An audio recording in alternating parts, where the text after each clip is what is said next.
চকলেটের আড়ালে শিলিগুড়ি থেকে বিহারে বিদেশি মদ পাচারের ঘটনার পর্দাফাশ করল শিলিগুড়ি মেট্রোপলিটন পুলিশের প্রধাননগর থানার পুলিশ। উদ্ধার হয়েছে প্রচুর পরিমাণে অবৈধ মদ।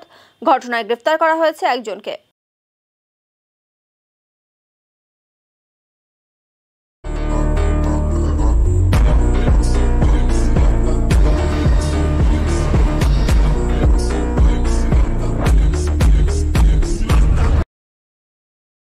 ধৃতের নাম অজয় কুমার, বিহারের ছাপড়ার বাসিন্দা। জানা গিয়েছে, রবিবার রাতে গোপন সূত্রে প্রধাননগর থানার পুলিশের কাছে খবর আসে যে জংশন বাস স্ট্যান্ড থেকে বিহারে মদ পাচার করা হবে। এই খবর পেয়ে প্রধাননগর থানার পুলিশ অভিযান চালিয়ে চকলেটের আড়ালে মদ পাচারের ঘটনার পর্দাফাশ করে।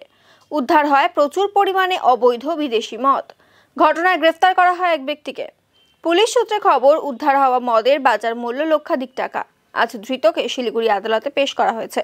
গোটা ঘটনার তদন্তে পুলিশ।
पूरा